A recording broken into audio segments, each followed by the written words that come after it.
Good evening, everybody.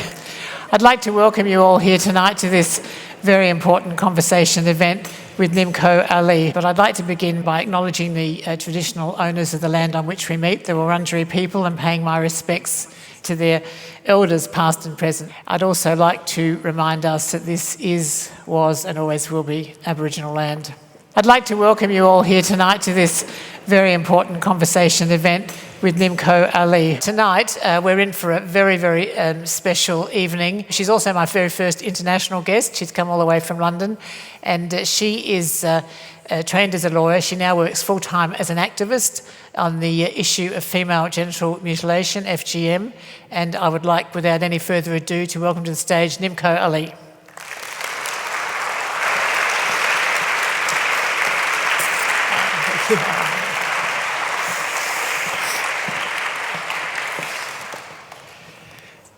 We're going to be talking tonight about the subject of FGM, and we're going to be covering it in a variety of ways. We're going to start off with a personal reflection, because Nimco is going to share with you her personal story. Before I ask her to do that, you have something you'd like to say about... Yeah, thank you for all coming out, and thank you, Anne, for inviting me. And I think the last week since I've been in Australia, this whole idea of giving thanks back to the original owners and our ancestors has been something that I found really amazing, which we don't hear about in the UK. But I'd just like to start my conversation ultimately with giving thanks to the survivors that told their stories before me, and also Efwa Dokulu, who was my mentor and passed away this time last year. Because if it wasn't for women like her, I don't think I'd be able to have the strength to be here today. Okay. Yeah. Well, I'd like to start, Nimco, by asking you to tell us, when you were 7 years of age, you were taken to Africa and you were subjected to cutting.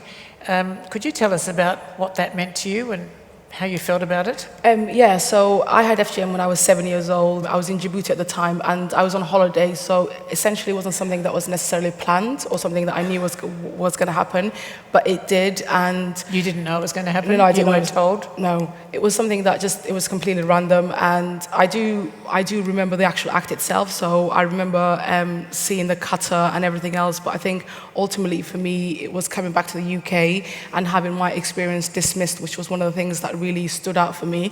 I came back. Tell us what happened. Yeah, I came back to the UK after having FGM and being cut, and there was no conversation around it being happening or it's going to happen or what it was or anything else. So when I came back to the UK, I really wanted to kind of just get some information about what this ridiculous act was. And I remember coming back to my teacher, who was the same form teacher as I had the year before, and asking her, like, this really weird thing happened to me. And her reply was one of the kind of fundamental things that kind of shaped my life and shaped my view. It was, this is what happens to girls like you. And that was a complete dismissal of who I was and what I was. And for me, it was like, it took a long time for me to ever share that conversation, have that story again. So yeah, I had no idea what a girl like me meant.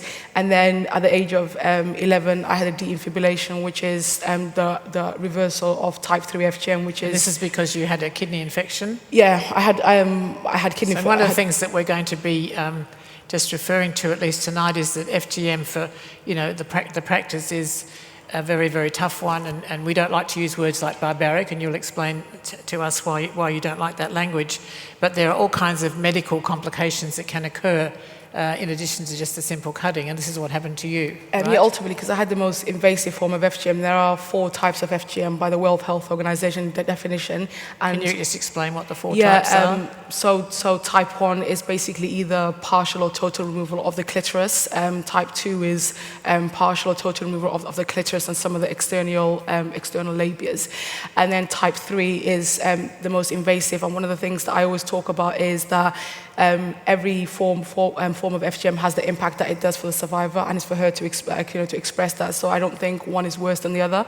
But type 3 is the one where basically they remove both the clitoris, partially or totally remove the clitoris, the external labia, and then pull whatever's left together and kind of stitch it up, which is called defibrillation. And the procedure I had at 11 was a defibrillation. And again, that was... What's type 4? Type 4 is basically any injury to the female genitalia, pricking, stretching, or anything for non-medical reasoning. And I think that's the core of FGM. It's anything that's done to the female genitalia for non-medical purpose. So yeah, so then when you were 11? So yeah, then when I was 11, I had a defibrillation, and again, this was another kind of formative time in my life. It was something that happened to me. I wasn't engaged in the conversation. I knew I was in pain. I knew I had kidney failure, but it was decided this was what was going to happen, and then I was just sent back at home. I was just sent back home, and for me, I always say that my FGM happened out of context. I've got there was no overt chastisation. I was freely educated. All these other kind of positive things were happening, but this was this very symbolic thing about my gender that happened to me. So I was just sent on my way. And for me, that was my decision that I was never going to engage with the whole conversation around FGM because I'd got the medical support that I needed. And I thought, do you know what, I'm just not going to have anything to do with that anymore. And I remember at the age of 12, I picked up 2 books. I picked up Animal Farm and 1984. And because I knew I was having this conversation about FGM with my cohort at the time after I had my defibrillation. And I said to him, why don't you go get some support? Or why do you not think this is a horrible thing? But what I didn't know was the fact that I was so engrossed in having the information and the conversation around FGM because that was the only thing that was happening to me. They had other things that they were dealing with. And I remember reading Animal Farm and assuming just like the pigs, I had a different view and everybody else was just kind of catch up. And that was basically at the age of 13, I just disengaged in terms of the conversation around FGM. But in me disengaging didn't necessarily... When you say you disengaged, you just pretended it never happened, you just didn't want to have to think about it? I just thought it was over. I thought everybody else is going to catch on, and it's not my place as a 13-year-old to be banging on the doors.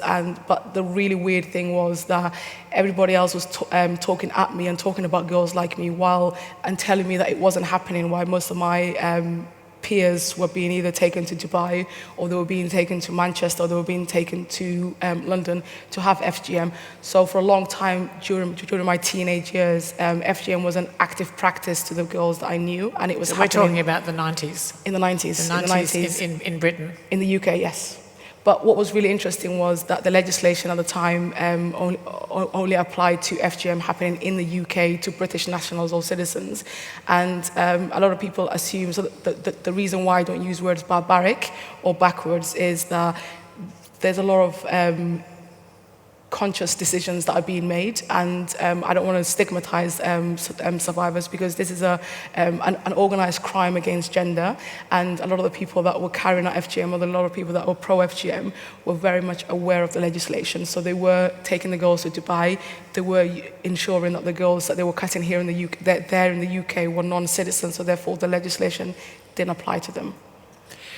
We'll come back to your story in a moment and how you became a campaigner, but just before we do that, I was just wondering if you could give us a bit of a global snapshot about the prevalence of FGM and whether, in your opinion, the incidence has increased. I think awareness has increased, so a lot more people are coming forward. So globally, the UN says there's about 100 to 140 million women who are living with the consequence of FGM, and that seems vast. But in the UK, the numbers are not growing necessarily. The evidence is becoming is coming forward. So a lot of my peers who are not necessarily thought of as being FGM survivors are now coming forward. They're now accessing medical services, and for the first time we have a way of recording FGM. So if you do come into contact with a medical professional, you will be asked whatever your not your gender. You have to be a woman, but whatever your race and your nationality,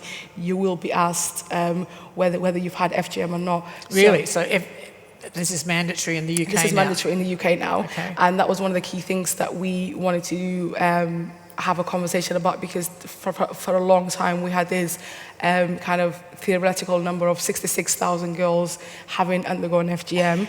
And my flatmate and cousin of mine actually sat down the other day, and actually between us we named 150 girls that we knew personally related to that had FGM. So 66,000 was just the tip of the iceberg. So the numbers are growing, but it's not necessarily the prevalence levels is growing. in terms of the African continent where it's most prevalent, that there is a lot of work happening, but the whole conversation is that we're not necessarily hearing the positive stories. And my thing has always been to kind of champion the positive stories of change on the continent. How do you account for the fact that it's only certain countries in Africa? I mean, it's not just Muslim countries, is it? I mean, if you look at Egypt, for example, where there's a very high, was it 91% of 91% of all women in Egypt have been subjected to FGM, and not all of those are Muslim. No, it's wherever there's gender inequality, FGM is present. I think the concentration is different because a lot of people ask me why isn't there any FGM in Saudi Arabia? I said the whole legislation and the whole state, basically abuses and mutilates women on a day-to-day basis. So it's, I think, where it's one of those instruments where they use in order to suppress women. So it is more common, or more we're more aware of its prevalence in Africa, and that's due to the fact that people have been very open and very clear about that kind of conversation. But I think every society where there's no equality, or where the gender balance, gender inequality is at such a low level, there will be some form of violence against women and girls. But there's also, when you go across to Turkey, some of the Kurdish countries, yes, Malaysia, Indonesia seems to be on the increase in Indonesia. No, it's always been prevalent in Indonesia. It's always been prevalent in Malaysia, but we're having those conversations for the first time because in terms of looking at FGM as a form of violence against women and girls, we're now looking at places where it's prevalent or where it's evident. So in the UK, where I was just talking about it the other day, that there's a certain borough, so it's a certain area of London, 1 in 10 births is to a woman that's undergone FGM. So if there's one in 10 1 in 10 births is to a woman that's undergone FGM. So we have a high prevalence level in the UK, and what we've also done in the UK is anybody that reports any form of injury to the female genitalia. So we've kind of taken out of this cultural cul-de-sac that has been placed in, and actually reported any women that have gone through any kind of female genital cutting.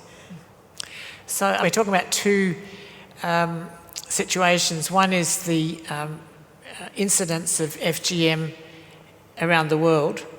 And the second thing we're talking about is the incidence of FGM within Western countries such as the UK, and we'll get to it in a minute, in Australia.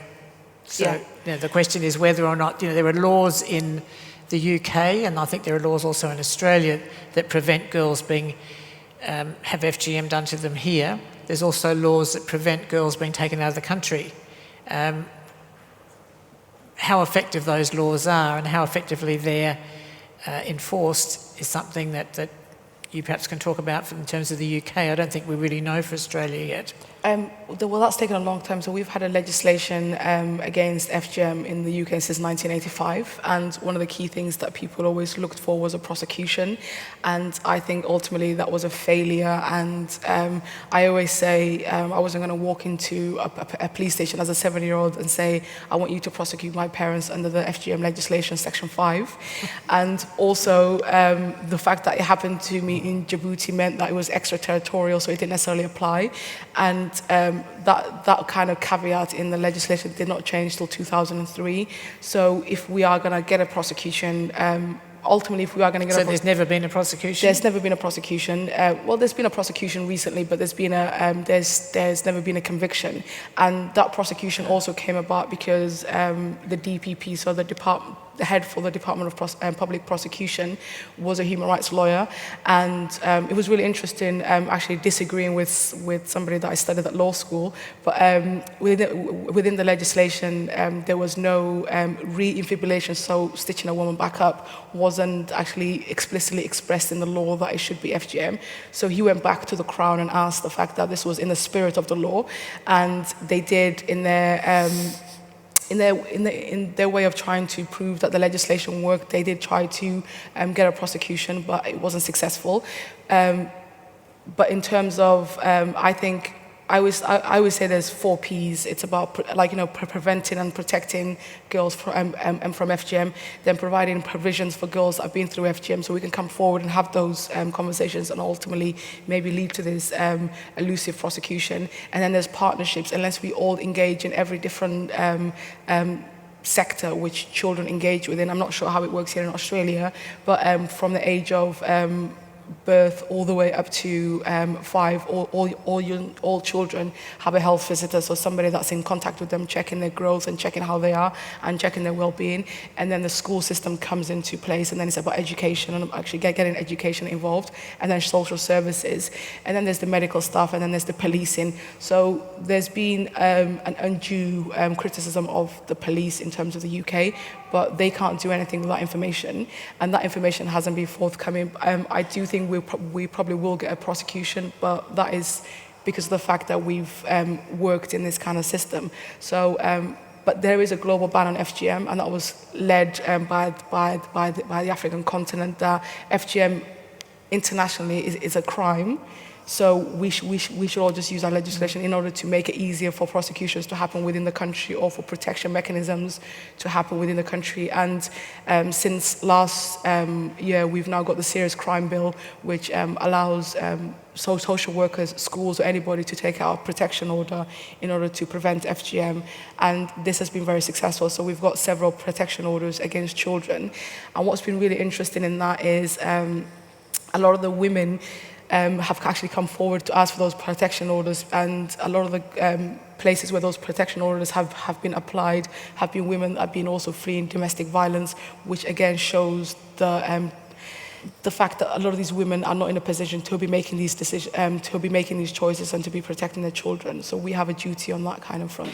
But let's just now go back to you're deciding to become an activist on this issue, and can you just briefly tell us how that happened, how you decided to do that, and how you lit upon the kind of campaigning you do? It's very out there, very provocative in a way, incredibly humorous. Can you explain to us how you decided to do what you do?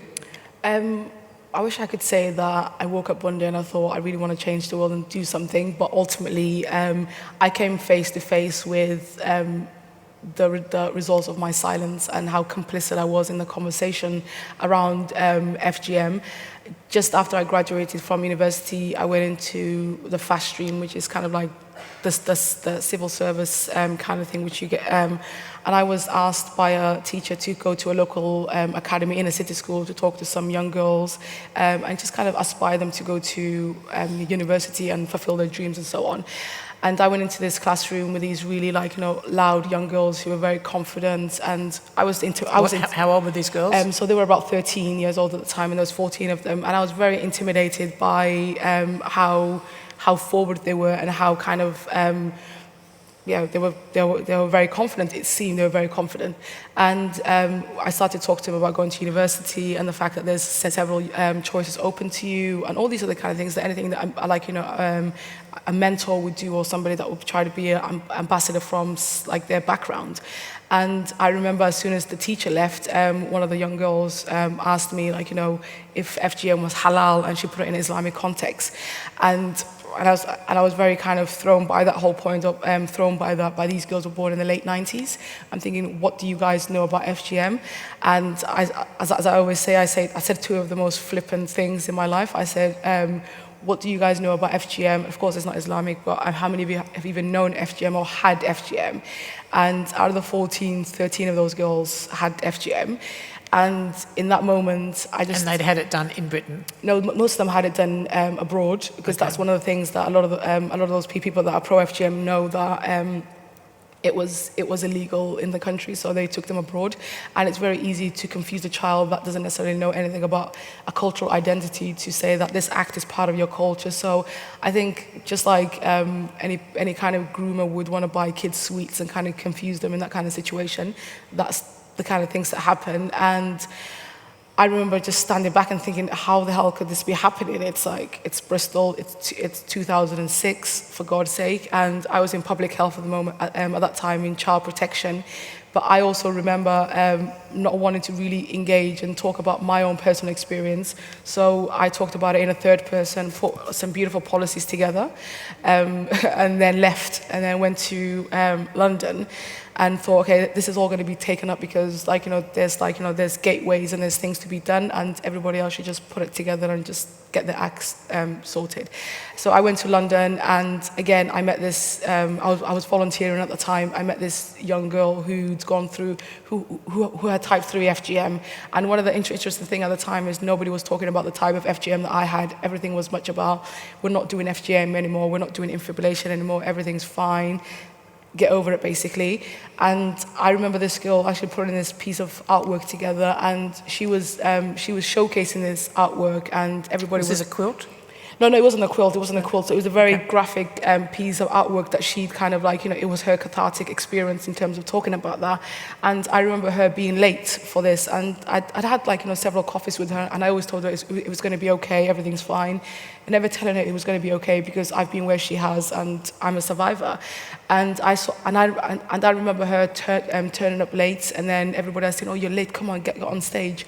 And this poor child was like hyperventilating, and I remember just out of nowhere in this room full of people just taking her aside and saying, "There's actually nothing wrong with you. Like you're going to be fine."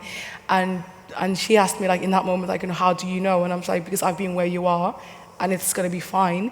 And that was the first time I'd ever actually told anybody that I had FGM. And then within that moment, I thought, these girls that I saw a year and a half ago had undergone FGM, and they were 13, and this girl was 21, and she had FGM, and she had nobody else to kind of associate herself with. So in 2010, I linked up with some of the survivors of FGM that were already working on the conversation, and I said, let's frame this in a positive narrative and actually ultimately go towards ending it. And that's when I first spoke out, and I said, my name is Nimco Ali, and I'm a survivor of FGM.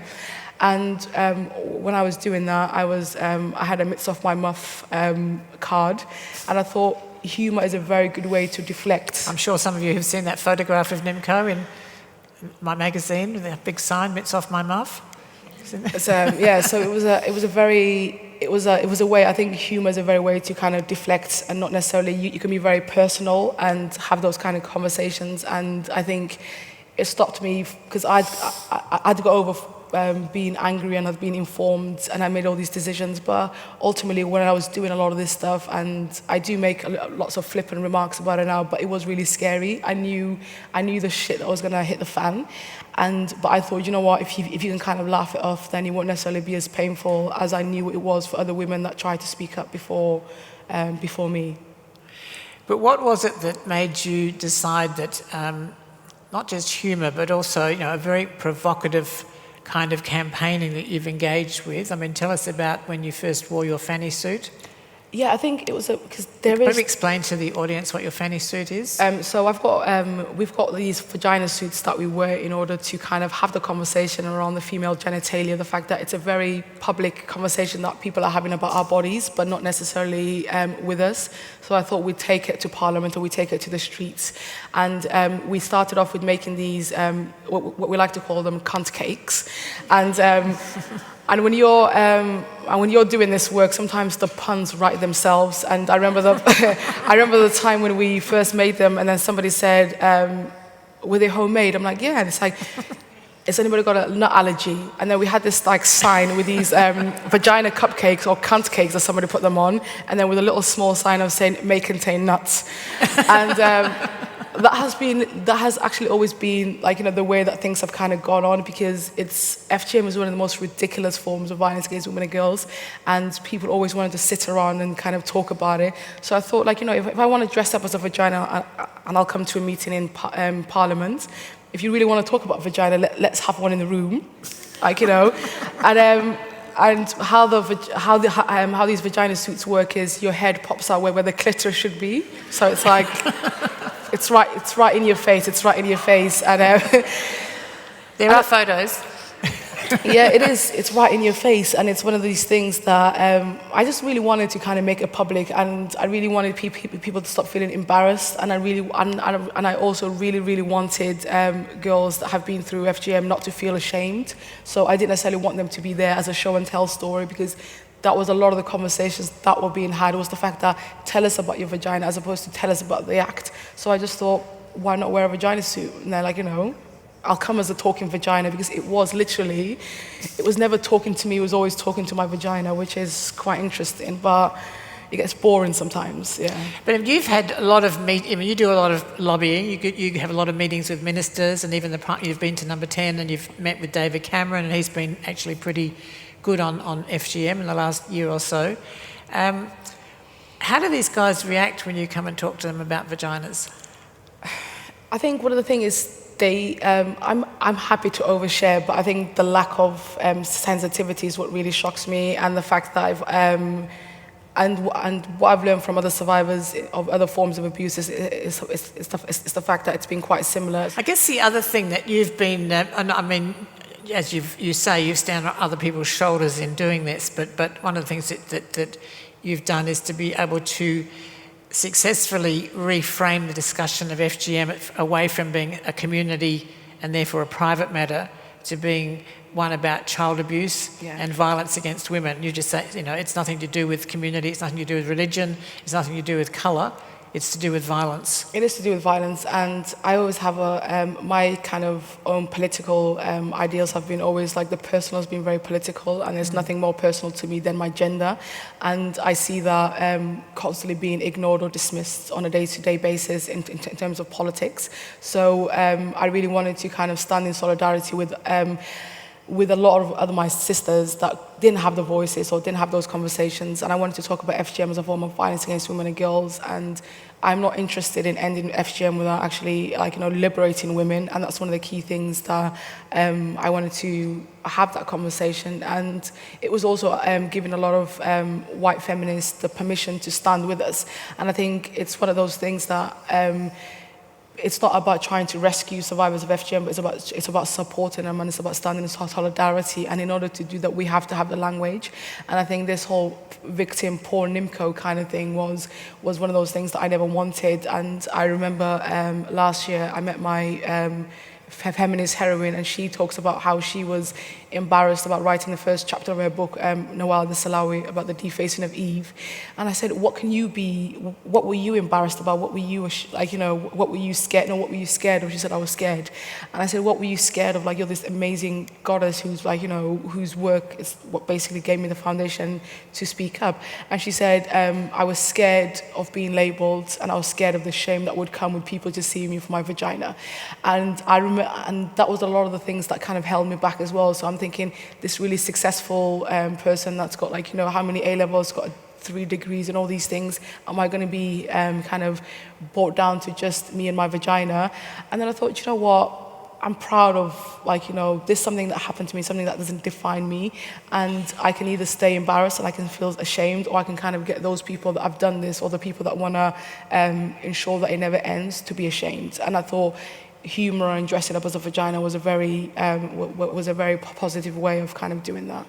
So what do you say to those people, men or women, who say, well, this is who we are, this is how, to be a true Somali woman, you have to be cut? I mean, what do you say to them? I think FGM is not something that was part of our culture or cultural identity. It's something that was oppressed upon us, and I think it's always history, or learning your history is always a good thing. And there's another woman called Amina Milko, and another amazing Somali woman called Edna Aden, who talk about the real feminists of the African community, and especially Somalia, the Horn of Africa, where I'm from. And she wrote this amazing book called Queens Without Crowns, about the way of the pride and the way that we walk. And she talks about having to leave Somalia because of the war, and then coming back from the West. And then the men saying to her, oh, do you know what, piss off with your white feminism and liberal kind of conversations. And she did the history in order to write this book, and found poetry from women about 300 years ago who never have seen a white feminist talking about the female god, because the male god that had sanctioned them with all these kind of domestic abuse, FGM, and all these things must be from a male kind of patriarchal kind of context. So if we look at our history, and that's one of the key things that I find in the developing world, or places like Pakistan or Africa, is the fact that a lot of girls are being disempowered and not educated. And if you don't educate girls about the history and the power within their own continent and within their own communities, then it's very easy for men to tell us that this is a very Western thing. And that's what's really dangerous in terms of how we in the West kind of treat issues like FGM. Let's talk about it as violence against women and girls, and let's stay away from issues like culture and so on. So, I mean, one of the things that you talk about is, you're very adamant that you don't want images of FGM to be shown. I mean, you told me that if you Google FGM, the first thing that comes up are these photographs of it being done to young girls, and you're against that. Yeah. Can you explain why you think that's... I think at the core of the conversation around FGM, and something that F4 and I always believed in, was the do no harm principle. Come into a campaign and come into a movement in order to move things forward and not to kind of dismiss it or kind of do any damage. And ultimately I always check my privilege, so I will never stand somewhere and saying we need to take to the streets of Burkina Faso and combat FGM, because I know it's a dictatorship and those might be dangerous. But when it comes to FGM, these children have not consented to the act of violence being committed against them, and nor have they consented for their pictures to be taken. I am happy to risk my life. I'm happy to work 10 times harder than I have to, which is kind of impossible, but I'm happy to do that in order to get people to understand the horror or the ridiculousness of FGM, as opposed to showing an image of a girl. And I remember a really famous American journalist we wanted to commission her to do some pictures around FGM. So my thing was actually going forward and having a picture of a grandmother and a mother and a granddaughter, and talking about the lineage of actually ending FGM in a generation and how women can kind of work together. So beautiful, positive stories of change. That's what we got in the end, but it took ages to get there. And I remember her saying, "Oh, I need to really capture the act of FGM." And I'm like, what does that mean? And she's like, I really need to capture the act of FGM happening. And I was like, that's a child, and that's a crime being committed against a child, and you're going to not only stand aside, but you're going to capture that. And I said to her, you know what I'll do is, I've had FGM, and I'm happy for you to take pictures of my vagina if you want to capture the acts of FGM. And she said, oh, I'm not really comfortable with that. And I said to her, so you're not comfortable of taking a picture of a consenting adult, but you're willing to take a picture of a child that hasn't consented as they're being abused? And she said, fair point. So sometimes you might have to make hopefully my next kind of campaign, and one of the things that I ask people that are trying to campaign around FGM is, don't re-stigmatize a child or survivors by showing images of being cut, and don't contribute to the neglect and the abuse that we showed them. I'm sorry that we didn't save you from FGM, and I'm definitely going to be make sure that we don't necessarily re-abuse you by showing those images. So hopefully Google will be able to take down images of children undergoing FGM, and that's going to be your next campaign? That is going to be my next campaign. Asking Google to remove those images? Asking Google to remove it, and also from within the UK, defining images of children being shown, being cut as forms of pornography. It is pornographic information. It is pornographic and horrific pieces of images. So I don't necessarily know whether people don't necessarily get that or not. And I know people... Well, you made the interesting point to me, Nimco, that you don't need to see a woman being raped to know that rape exists. You don't need to see somebody having the shit beaten out of them to know that violence and domestic violence exists. So why do we need to have these photographs? Exactly. We have pictures of donkeys, really skinny, and saying no donkeys were harmed in the making of this. I'm like, well, can we not harm any children anymore by campaigning against FGM? So yeah, it's one of those things. I don't necessarily think everybody that shows images of children is doing it from a place of damage, but they are doing damage. So I think it's one of those things to keep having that conversation, to say it's derogatory, it's harmful to children, and it's also harmful to the cause itself. You are just wondering if you could perhaps give us some thoughts. You've been in Australia now for 9 days, and you've met quite a lot of people while you've been here. And there's sort of the public campaign against FGM is probably just kind of getting started here. What sort of advice would you give us about how we in Australia should be taking on this issue? I think don't come from a very victim blaming or either kind of savior kind of mindset. I think standing with survivors and solidarity is very key. And one of the things is the fact that I've met a lot of women and a lot of men from FGM affected populations living here in Australia, and they have wealth of information and wealth of knowledge. And the media can be very damaging and very derogatory to people sometimes, but they can also be positive, instruments of change. So I think engage with the media, but also set the narrative, and it's about talking about the fact that we can end FGM. I really dislike the word eradicating FGM as though it's some kind of virus. You don't want to use eradicate? I don't use eradicate because then it kind So what do you say? Ending FGM or preventing FGM, because it's one of those. It's a form of violence against women and girls, and it doesn't just happen. It's not polio. It's not Ebola. It's like, there is an actually systematic power and control dynamic within that, and it's not going to just end with having conversations. There is going to be a multi-level approach in order to do that. And my thing is the fact that to anybody that's out there that is scared of FGM, fearing that FGM might happen or FGM has happened, if they come forward, I know that there's a lot of amazing women and a lot of amazing people that are working here in Australia that will work with you sensitively. So don't fear, and we are here to listen. And for other survivors that are out there, you have the right and you have the privilege to check people that want to speak on your behalf, because nobody can tell your story. And I think there's nothing more powerful than actually listening to somebody and allowing somebody to tell their story.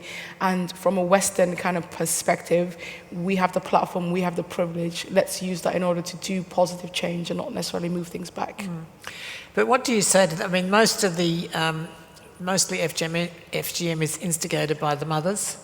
It's the mothers who want the girls to be cut. What do you say to those mothers? What do you say about their role in this? How do we break the cycle? How do we stop it? I think FGM is always instigated by those in power, and I doubt in many of the cases it's the mother. So wherever the power lies is where the fault lies for me, and a lot of that is to do with the men and the patriarchal society, and with I think with mothers and with mothers, and one of the kind of conversations that I've had with people that I'm related to is ultimately understanding that the greatest gift that they gave me was not necessarily FGM. That's not who made me who I am.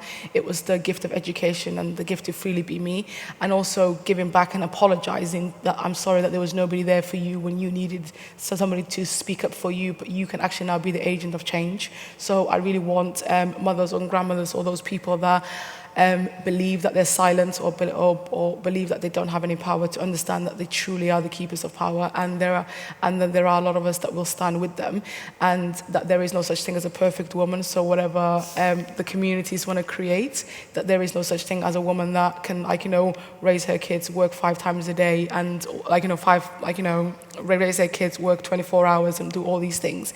And I think those are the things that kind of mirages, and we need to, as women within the community and also within the wider population, have honest conversations with each other. And I was really privy to the fact that when you first asked me to come speak, and the title of your book, The Damn Whores, and I think I am one of those damn whores where I do talk about my vagina, and it is one of these things that people want to kind of... You definitely qualify as a damned whore. I am a damn whore. I'm quite proud of that. Welcome to the club. Thank you. But I think as women, we don't also need to be God's police and kind of policing ourselves, because men do that enough for us. Society does that enough for us. And so... Well, I remember when I first met Nimco, last year I was invited to go to London to Women of the World conference, and I found myself on a couple of panels with Nimco, and what really struck me when I first heard her speak, and she spoke about having had FGM, and she said that she'd had FGM, her mother had FGM, her grandmother had FGM, but her niece, who I think then was 3, her 3-year-old niece, was not going to have it, and she was determined to end the cycle, if you like, or end the tradition with this one generation. And you tweeted just a few weeks ago saying that in one generation you've gone from 100% FGM to 0. Yeah. And that your 4-year-old, she's now 4 years of age, it's not going to happen to her. And so this has been success. This is how you succeed. I do always believe the fact that I talked about 100 million women, 140 million women, but it's all about the individual child. It's about the one girl and breaking that cycle. And for me, it's like FGM is a historical act in our family. And one of the key things that I I could have been sure that FGM wasn't going to happen in the context of the legislation happening and all these other kind of things, but I also wanted it to end within a framework of my niece being very free and fearless and having no boundaries in terms of her identity and the things that she can do. And I always say, like, you know, she is a empowered little bitch, but that's the way I like to call her. But and she knows what she wants, and she has those decisions. And I think within her, I see myself, and I see my mother, and I see all the women that I've kind of pushed a little bit forward every single generation in order to ensure that she's free and fearless from all forms of kind of gender-based violence or kind of any kind of limitations. And it's about ensuring that her wings are not clipped. And I always do say, like, you know, I always do say that you are my world, but the world doesn't revolve around you. But it's also, I'm always very keen on ensuring that she's also a well-rounded individual. But I want every single girl to be as lucky as her. I just don't want Sophia to be the only one that's, like, you know, free from all these things and thinking that she can be whatever she wants. And I remember just after she turned 3, and somebody put her in a book, it was like, no, she decided, no, I think she was 2 at the time, and somebody asked Sophia, so what do you want to be? And she said, I'm going to be a tree. And they were like, a tree? I'm like, yeah, damn right, why can't she be a tree? And she's going to be rooted in the foundations of knowing that she can do whatever she wants to do. So I think I never wanted her to lose that kind of innocence that she can do whatever she wants to do. So if she is a tree, she's going to be the first in our family to be one, but good luck to her. Well, so whatever, yeah, good luck. But I mean, it does kind of raise the issue that she's very lucky to have had a very strong family member like you, who's been prepared to stand up to this tradition and to call an end to it. How is this going to happen across all these other families and all these other societies? I think and that's what I mean. It's about having that conversation with those. I'm only a product of my upbringing. So I might have had FGM, but it was because of everything else. Is because I was raised by strong, amazing women that were around me, and it's about actually picking up those strengths and actually using it and pushing that forward. And I think within each and every one of us, there is that struggle, that there is that kind of radical voice that's about to be raised. And I always say that if you raise your voice, even if it's with a whisper, it's always about taking that first step. So it might not necessarily be an easy journey, but I think the first step is what it really needs. So if you really don't want FGM to happen, you can actually, you do actively have a role to play. And within each and every one of us as well, whether we're social workers, whether we're teachers, whether we're midwives or whatever it is, if we know that somebody else is not protecting the child, then we have a role to play. And I hope that, so it's one of the things about mandatory reporting that we have, or asking people about FGM, is that I'm happy for somebody, so if I ever do have children, the fact is it's going to be evident that I have FGM, that I had FGM. I'm happy for somebody to ask the conversation of saying, like, you know, if I do have a daughter, are you going to cut your daughter? Obviously the answer is going to be no, but it ultimately shows that somebody else cares about my daughter. And I think a lot of survivors and a lot of young women that don't have, like, you know, somebody like me within their family are looking out to the wider kind of community. They're looking out to their teachers, they're looking out to their social workers, they're looking out to their peers to be the ones that can kind of speak up and, like, you know, protect them from FGM. So I think we all have a role to play. So it doesn't necessarily have to be a family member. It can be anybody else within the population. And are you confident that's happening? It is in some places. And I always say when the Prime Minister started talking about FGM, that was a key thing. I think one of the most interesting people that I met that said that Charles and I, so that kind of gives it away, was Camilla Parker Bowles. And she just, Charles and I watched the documentary, and we're very interested in this. And it's something, the fact that it's, somebody said to me recently, like, you know, people are talking about FGM in polite society. I'm like, that's great. And we need to keep talking more about FGM, and we need to keep talking more about issues that affect girls. And we need to talk about it on a global agenda. And I thought what was really interesting was that Michelle Obama and even our Secretary of State for DFID was at the UN this weekend talking about getting 62 million girls back into education, or 62 million girls while they're out of education. Most of these girls are out of education because of FGM. So we can't necessarily look at the second level of oppression. We need to look at the beginning. And I think if we do end FGM, that's going to be one of the kind of greatest indicators of getting some kind of equality in the world. I hope so. Just before we go to audience questions, I'm just going to ask you, a question which I know is quite maybe a bit controversial, particularly in Melbourne, and that is the question of language. The term FGM, which is the one that you use and the one which the WHO uses and I think United Nations uses, but there are some people who don't like the word M. They don't like the word mutilation because they particularly don't like to apply it to themselves. Yeah. They don't like to say, well, I don't feel I've been mutilated. And they prefer the word circumcision. So Nimco, what do you say about that whole kind of discussion, circumcision versus mutilation? Basically, I don't like FGM full stop, like the actual act. But in terms of FGM, it's about, this is the word that was fought for by women on the continent whose experience was being very much dismissed for a long time. The women of Africa. The women of Africa and human rights lawyers and so on. It's sadly because the act is what it is, and I really hate that line because I used to get my young people to stop saying it.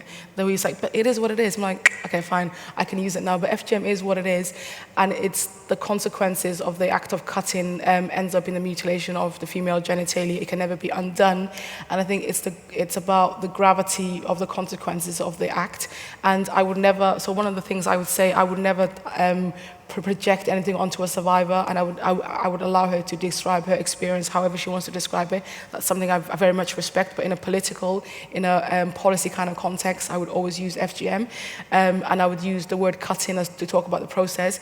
The word circumcision needs to be totally eradicated. That one can be eradicated because it's a poisonous thing. It's like it takes a few moments to do that from our consciousness because it's nothing like the male circumcision, and I think and that was the key point that they made in the 1980s, and when the global ban was happening recently, that it was FGM. So I think a lot of us in the West need to get over our sensitivities and listen to the people that are dealing with it on a day-to-day basis. Last year, I was privy to be part of a scoping exercise into 10 African countries, and nobody in that continent wanted to use the word circumcision. The UN does like to use the clunky FGMC, but we ended up dropping that because there was a really good doctor, Dr. Kiati, who I love, he was like, who uses C? C nothing. I'm like, great. See nothing, so we got rid of that. So I just like to say see nothing is like FGM is the term to be used, but allow a survivor to describe it however she wants to describe it. But don't undermine the struggle that's taken over 60 years in order to get to the place it is. So if we're sitting here having an intellectual masturbation session, as I like to call it, about terminology, then we're not really preventing FGM and protecting girls that are at risk. Okay. Well, on that note, I think we might see if there's any questions from the audience. What is the justification? Why did it start in the first place, and what's the reason for it? Like, is there a medical, religious? What was the genesis, and why do people keep justifying doing it? I think it started with a really hateful man. And I think that's one of those things like foot binding or anything else. It has no kind of place within society. So it dates back to over 4,000 years, and it's one of the things that was like evidence in the Egyptian times and so on. But it's just kind of carried on because we haven't yet got to the place where women are equal and women are there within the decision-making mechanisms. I think if women had the choice, if women had decision-making powers, then FGM wouldn't necessarily exist or carry on.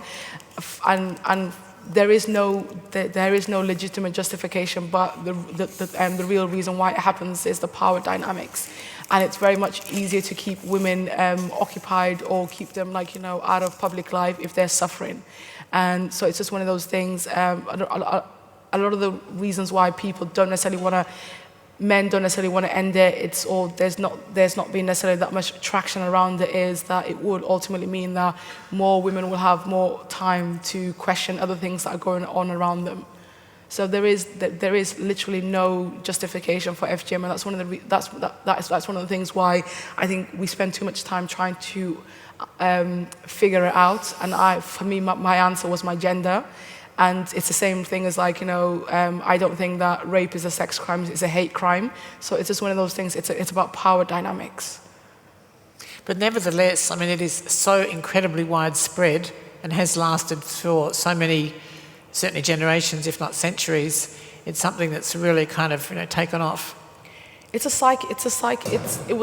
existed within our kind of the consciousness of a lot of people, white Caucasian people within the UK, where there used to be clitoridectomies for hysteria or for women that were lesbians or whatever it was, because it was one of these things. It was a form of control, and I think the first time it was ever the clitoris was first discovered was around the time of the witch trials in the UK, and then it was referred to as the devil's hood.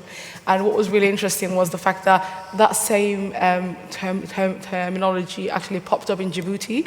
So we were listening to there's this documentary called African Rising, and it's called what? Africa Rising. Okay. And actually watch Africa Rising. It shows you the amazing work that's happening in Africa, and all these great women having these kind of conversations. But it was really interesting because I went and searched for where FGM came from, and I remember reading this thing about where the clitoris was first, written about in terms of English literature and English kind of history, and it was around the time of the witch trials where they were drowning women because they were smart, and if she drowned, she was on a witch. If she floated, she was, so they killed her anyway. I thought, okay. And that's where the clitoris was first discovered. So that kind of shows you the realities of where this kind of thing is rooted, is the fact that any excuse to kind of carry out an act of violence against a woman was kind of given. There's also, with myths, there's also some kind of truth within it, and within the first processes of the fetus growing, the female clitoris and the male penis are literally the same organ. So if you give people that bit of information, everybody assumes that the clitorises are gonna grow into a penis. So there are a lot of ridiculous things that people think this is why they need to do it. But if you give them a piece of information around to counteract that, then ultimately that kind of just says, oh, I did not know that, so there's something that can kind of change. But I remember you mentioned the other night, there are some of the incredible myths that still survive in some African societies about the power of the clitoris. For example, was it the gold miners? Yeah, so so where women are not educated and empowered about their bodies and their information. So I was Burkina Faso. The miners believed that if they didn't have a clitoris around their neck, then they wouldn't be able to find gold. And I always say that in the second poorest country, it's really good that they came up with a very economical issue around FGM. In Tanzania, there's conversations around the fact that if you don't have the clitoris in order for the fishermen to go away with, they're not going to have anything to bring back in terms of using it as bait. In places like Kenya, women believe that if the clitoris touches the man's penis, then he dies. And I'm like, men in the UK are fine. So it's like, so this is the thing about sharing information, is the fact that we need to share that information and saying, and I remember, and this is the thing about how, you can be given information, but it's contextualizing it. I remember I was at Bristol University, and it's one of the best universities in the world, if I do say so myself, but anyway. And there was this Kenyan girl that was there, and she was talking about how she needed to have her clitoris removed because otherwise her husband is going to die. And I said, well, so I said to one of the guys that was in my class, and I'm like, Tom, tell her that you've had sex with a girl that's had a clitoris and you haven't died. And she said, well, maybe it's just African men. So then I had to go find an African man that slept with a white woman who hasn't died. And then it was kind of like, well, maybe it's African men that only sleep with Kenyan women. So honestly, to try to disprove that one myth, it took such a long time. So imagine having to find a Kenyan man that slept with a Kenyan woman that hasn't had FGM. It happened in the end, but it's this whole thing, it's something that she's believed so deeply, and it's so hard to just say, well, obviously that's not going to happen. And so, yeah, it is quite powerful. The myths are quite powerful. The sanctions and the rewards in terms of FGM within a society are quite powerful. So for me to walk in and say, oh my God, that's like violence against women and girls, is something that's really difficult for them to take on. So that's why it's really good to have the conversation at a level of trying to protect girls, and then having a level those that actually have power so they can ensure that it comes down. I wish to say to you, brava, Nimco, you are leading the tertiary ascendancy of the female Homo sapien species and led the secondary with Flo Kennedy, Germaine Greer, etc. But you are doing such a wonderful, courageous thing. We're deeply indebted to what you're doing. I have a question about the brutality of this and it being driven right to the top of male behaviour. I personally don't believe in gender-based violence or family violence. To me, it is male violence, and it should be called male violence. So I'm asking you, does this go right to the top of male power lust to do this stuff with the brutality of the surgery, and should it be called out as male violence, which is the way I see it? I'm a radical feminist, so I could say yes. I'm a heterosexual radical feminist, so I've got over my Muslim and Catholic guilt, and that's the other guilt I have to deal with. Like, you know, but yeah, it is violence. So it's violence against women and girls, and I do, yeah. So I don't want to demonize all men, and I'm not going to demonize all men. There are men on our side, and there are women on the other side. So it is violence against women and girls, and it is about power dynamics, but. It is about power. It is about power, and those that hold power are men. And if men had a conversation about actually ensuring that the male ego is a very fragile thing, and we constantly have to always massage it, and we're kind of getting bored of it, because if that's kind of becoming the fact that we have to be in pain. So it is male violence against women and girls, but I do also believe that men can be on our side and men can stop this. So I'm not one of those people that wants to just blame men for everything. It is violence against women and girls, and I know the terminology is to use violence against women and girls, and you guys use family violence here, which we don't. But it's to kind of ensure the fact that, like, you know, that there is a way. And I always say that this whole kind of hyper masculinity is dangerous to men and deadly to women, and I think that's the kind of way to have that conversation. And I'm happy to say, like, you know, that I was happy to meet some men here in Australia that are looking at deconstructing that, actually challenging the conversation about what it is to be a man. And I think men can be lovely, men can be loving, men can be brothers, and we really do want to welcome you on the other side. So yeah, just stop being arseholes sometimes.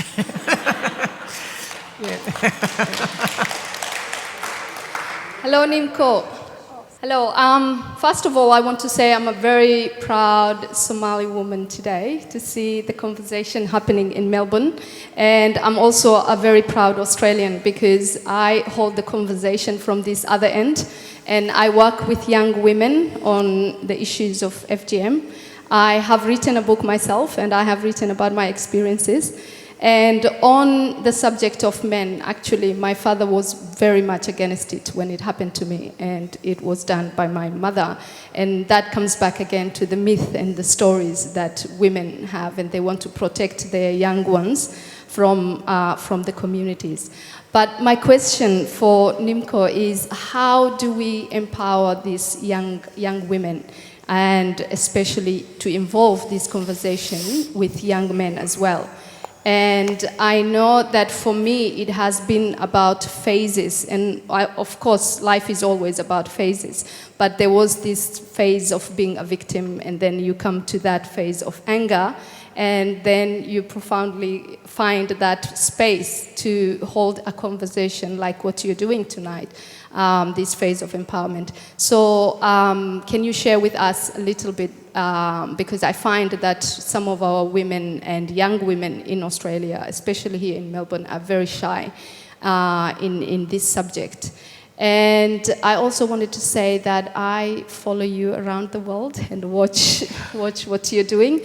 And I love your work and applaud you for it. Thank you so much for coming tonight and for what you're doing. Thank you, Anne. Thank you. Thank you. Do you know what? It means a lot to hear from another Somali sister. And I think the thing for me is that sometimes I have been a little bit brash and I have been a little bit out there because I want to kind of break those molds of what a Somali woman should be and what an African woman looks like and should have those kind of conversations. But I think us, like, you know, each and every one is ready when they are ready.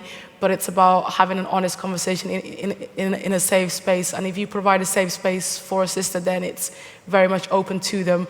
And I think it's about having information as well when they really want to ask. So if you can just provide that safe space and it's not challenging, then that's fine. But and also sometimes questioning those that I always love the word why.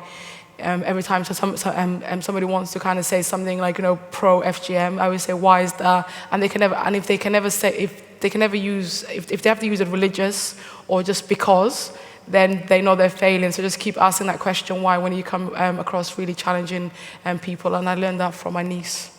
So, I think if you want to follow what Nimco does, one way to do it is to follow her on Twitter, and her Twitter handle is @NimkoAli. Perhaps you could explain to us why your name is spelt differently on Twitter. with a K.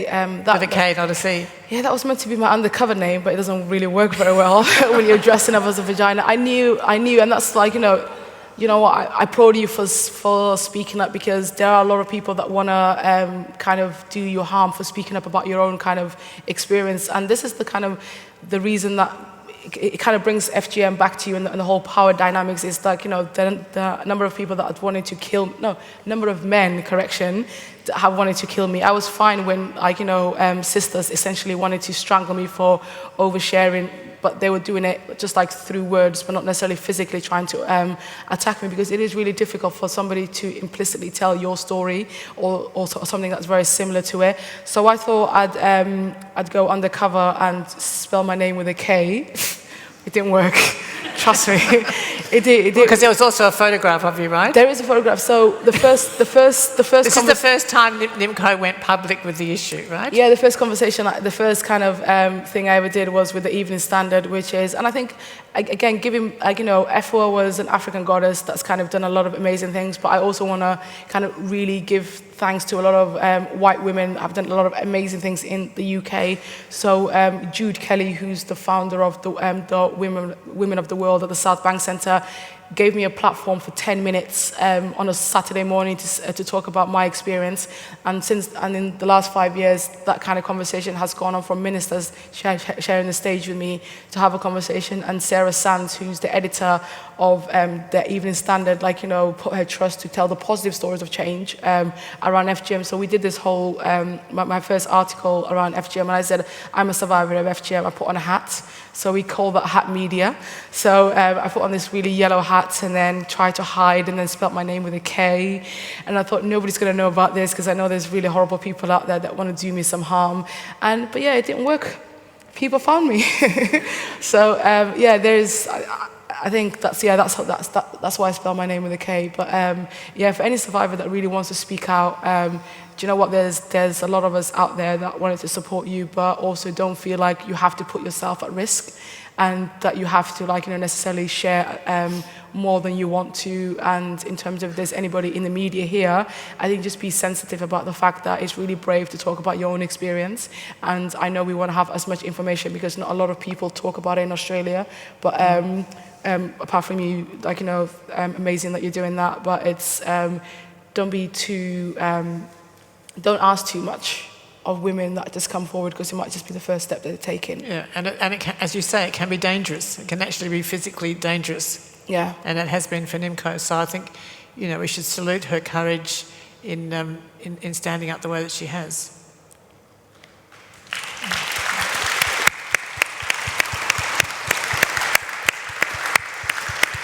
Is there another question? Yeah. Thank you, Nimco. My name is Batsy, and I'm from Zimbabwe.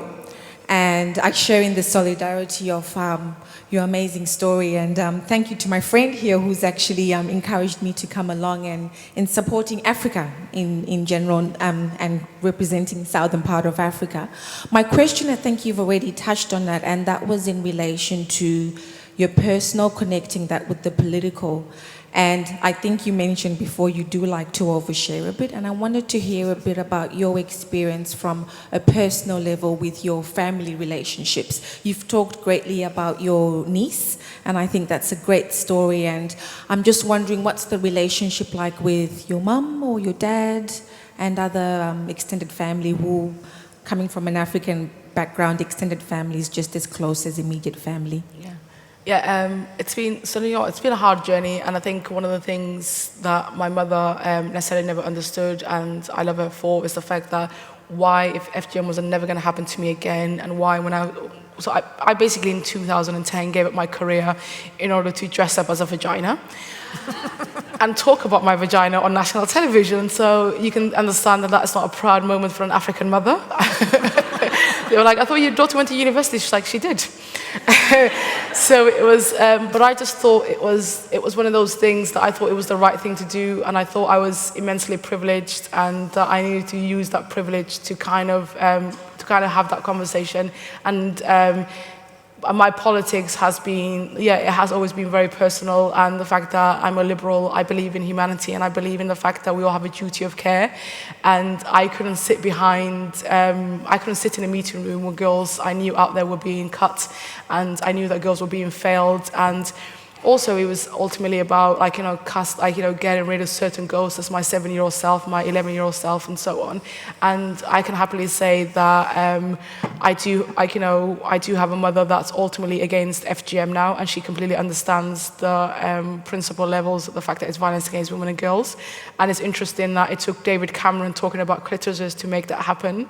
But she thought if a man that is so far removed from the issue can have the conversation, then why can't she? And I love her for the fact that she raised me the way she did, and I think certain things happened, and in some weird way, I do believe in parallel universes, and I know that there's a universe that she was empowered from a younger age, and I wouldn't probably know necessarily what won't be cut.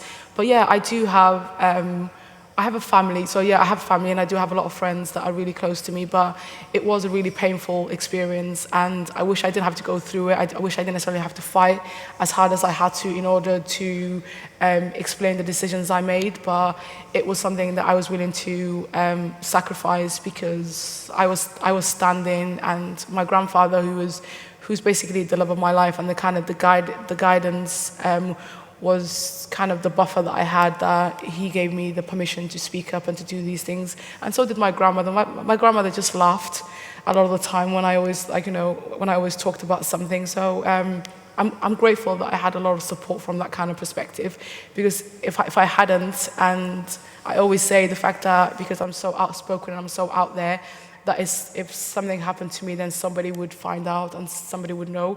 But I also know that on a day-to-day basis, there are girls that disappear, there are girls that don't come back, and it's for them that I overshare, and it's for them that I definitely make my politics very personal for them.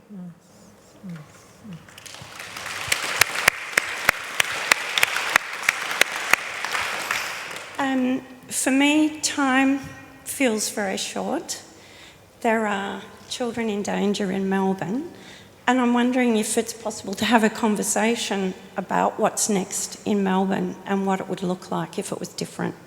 I'll definitely come back to Melbourne. I'm happy to do that. I think hopefully it won't, and I was having a conversation with Paula, who's from No FGM Australia, and ultimately I think there's been things done in the UK, and it's like, your political system and your legal system is very similar. I'm not sure if your political system is similar, because we don't stab our prime ministers in the back as much. It's really weird. It's like, still got David Cameron, who ended up getting a majority. I don't know. Anyway, so that's a different conversation to be had. But I think there's a lot of things to be learned from the UK, and there's a template that you guys can use. And yes, sadly there are children at risk. But if you know, please tell somebody, because about preventing that one case of FGM for that one girl, that is start breaking that cycle for that generation. Because as I say to everybody, FGM is one of the most ridiculous things to reinvent if it's not in your consciousness. So that's one of the reasons why it carries on so much, is that fact that it's actively there and it's been actively practiced. So there's not a space to have that kind of conversation. Then it becomes legitimized and legalized and normalized within a society, and then it's really hard to unpick. So if you can save one girl, I think take that upon yourself and do that. And it's not about ending FGM globally. If everybody plays their role, then that can happen. But it's about thinking about that girl that's next door. And when somebody tells you that FGM is not happening in Australia, then please question that and ensure that they don't necessarily pass that misinformation to other people.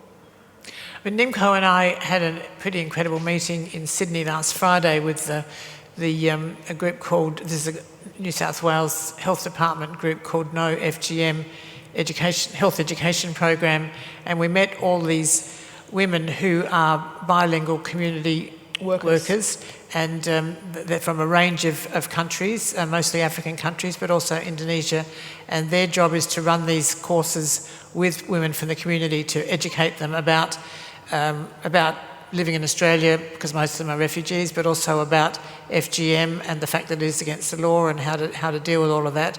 And what was pretty incredible, I found, about that meeting was several of those women, these bilingual community educators, workers, had said that they had actually gone to the police to inform on women who were in their groups, women who couldn't be persuaded not to take their daughters out of the country. Yeah. And these women who were the educators, the community workers, had taken this drastic step of basically dobbing in people in their classes, and it was a very, very brave thing to do, but they felt so strongly about it, and that's what they did. And I think I'd be immensely grateful as a 7-year-old if I'd known I was going to have FGM and I told somebody and somebody told the police. It's like, I'd say thank you now. But yeah, it's one of those things, is the fact that, and FGM would have ended in my family a generation earlier. So I think it's one of those things, is that we all have a privilege to do something, and we should use that, because... And we definitely have the law on our side. I mean, the law had the penalty I'm not sure if it's a national law or a state law, but certainly in New South Wales the penalty has been increased to 21 years. Hi Nimco, my name's Therese. Thank you so much for being a public face for this. I'm an Egyptian Australian and my mother was castrated. I'll call it castration because I know the adverse effects that it had on her mentally. And she was a Christian and she was raised in Egypt. And I'm really curious around how you reconciled the fact that you really didn't believe in what was happening to you, but you came from a family where it occurred. I think again it was finding my feminist voice, and I think it was. I remember I would have used that word castration. I remember when somebody said that to me once, when you were castrated, I was like, okay, it might literally be the kind of the right terminology, physically, but it's just one of those things. Anyway, that's another. But it was actually understanding the power dynamics and how much power that they had within her kind of remit. And I think my mother didn't have necessarily the power to say no, but she thought she had she thought she was doing what was. It's this whole kind of thing of if you can't end the FGM, then try to make it as nice as possible. And I think that's what a lot of women, when you have the reaction, when you get the young girls reacting towards it, it was but I did the best that I could. And it's one of those things, is the fact that I realized that for me, it wasn't necessarily very beneficial having the conversation from an angry perspective to my mother, with my mother. It was very much having this conversation of a position from the fact that I'm sorry that you didn't have somebody that was there for you, and the same for my grandmother. So I think it's about, again, just checking the privilege and see how much things have moved forward. The fact that I can stand tall now and have the decisions and have the power to say no for my for my niece or any children that I might have, and also for me to be allowed to redefine what it is to be a woman. And I think for me, I don't think that the most painful thing around my experience of FGM was actually the act, but it was more about the context and the experience of living with the whole dismissal of my own experience. So I think it's really great, the fact that now women want to talk about it and women want to share or understand that you can talk about your own experience and talk about the pain and the struggle that you went through. So it took a long time, but then I also had to kind of check myself in terms of how I was having the conversation, because I didn't think it was very helpful for me to be really angry and really flippant, which wasn't necessarily a positive kind of conversation to be having.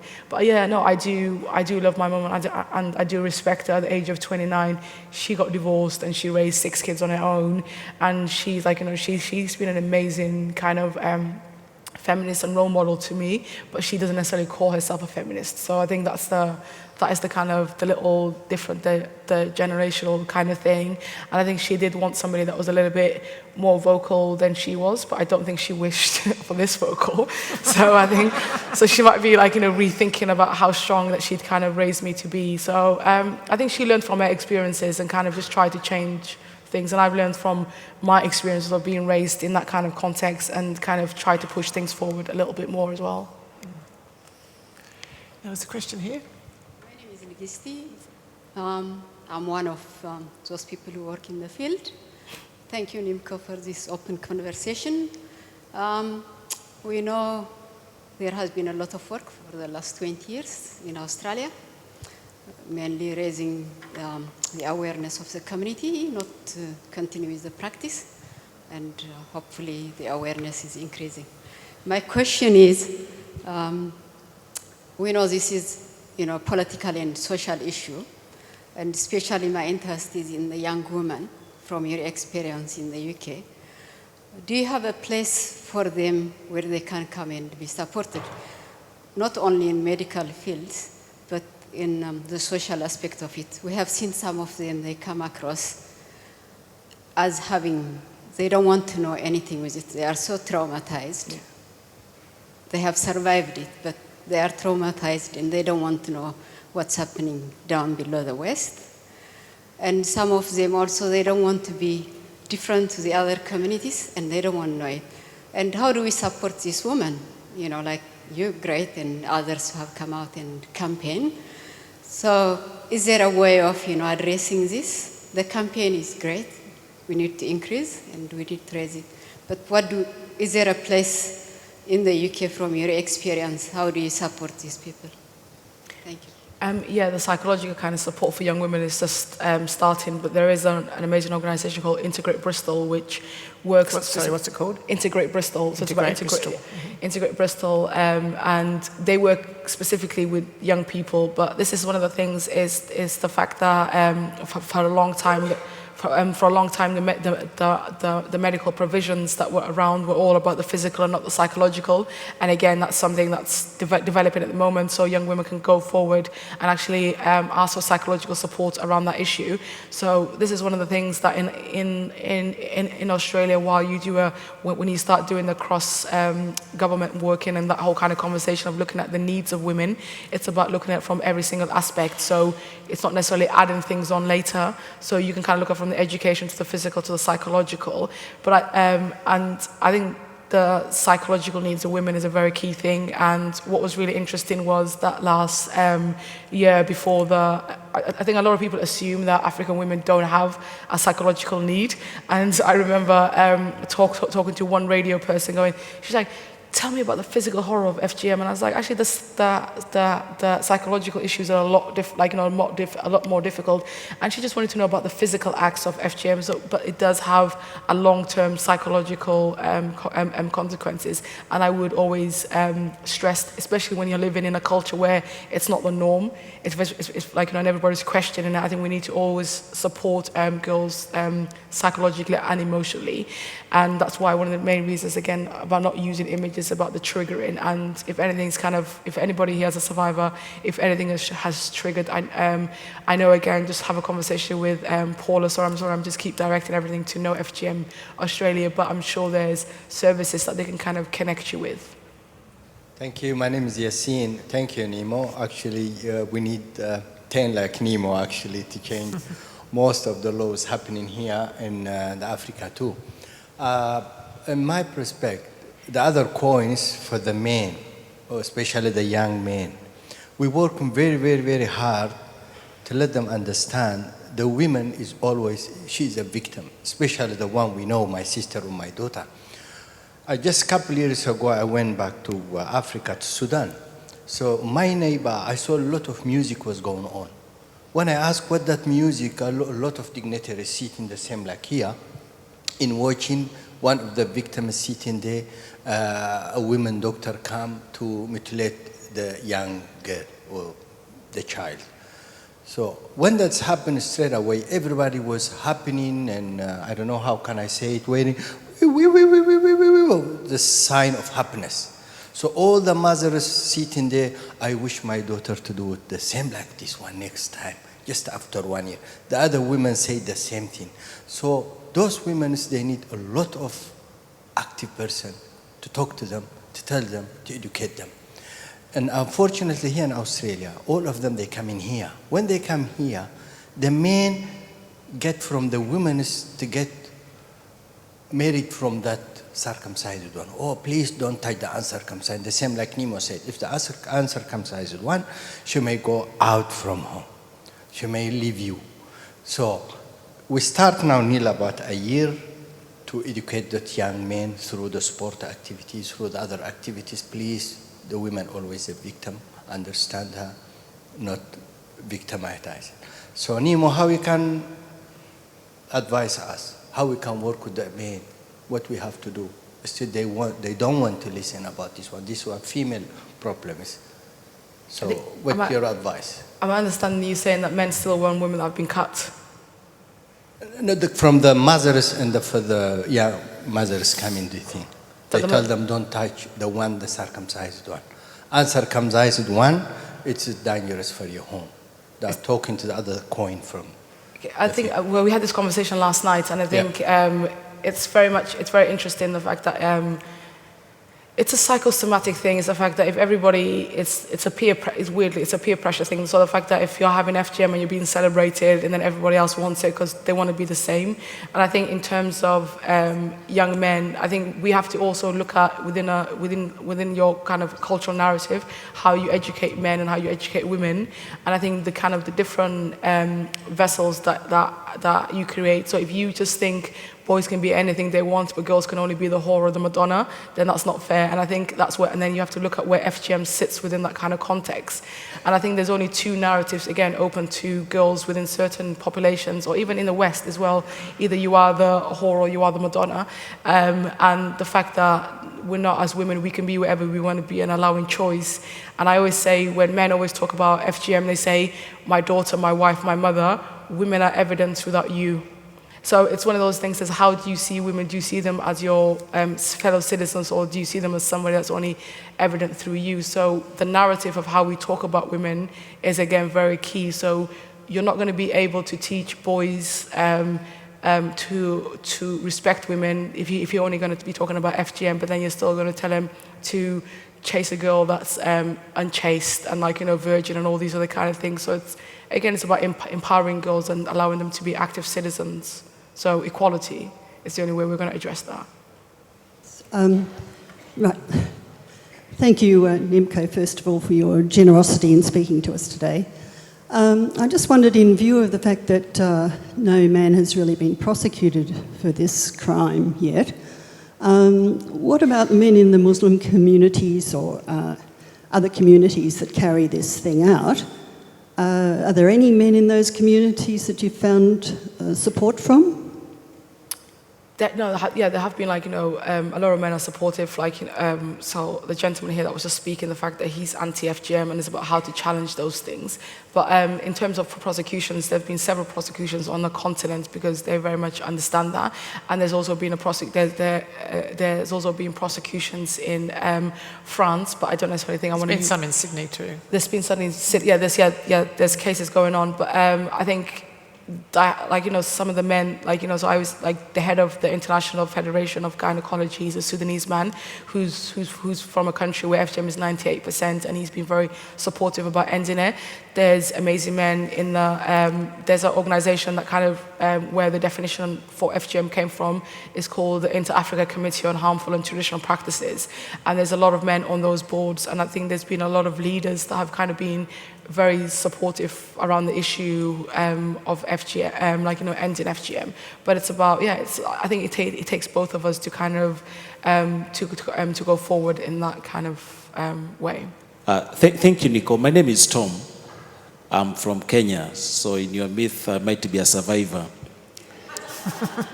Now, there are three things that I've recognized that they really have a lot of influence in the African setting. That decide or influence the way people do things. The religious leaders, community leaders, and the school system. Now, we have always seen that there's a lot of very minimal discussion in terms of the religious leaders and the community leaders. It becomes worse when the community leaders are religious leaders. What is your experience in engaging the religious leaders, especially the Islamic religion, which I think you are part of, or what do you think would be the best way to approach it from that particular area, angle? Thank you. I always go from a gender human rights perspective. I don't necessarily go from, because it's not Islamic, it's not Christianity, it's not any of these things. So to try to use something that it's not even based in as a way of ending it, it's not really helpful. And then I also find it quite problematic that a lot of religious leaders are not very egalitarian. So they might want to be against FGM, but they're not against other stuff. So so I don't necessarily engage, so there is it's not in any of the text, it's not anything to do with religion, so I don't use it from that kind of perspective. But I think, again, it's the whole thing about if the community leaders are men, then that is the problem. So it's about power dynamic. So I think to say it's not Islamic makes it the fact that there must have been some Islamic ruling somewhere. To say it's not Christianity, it's not. So I don't necessarily engage with religious leaders.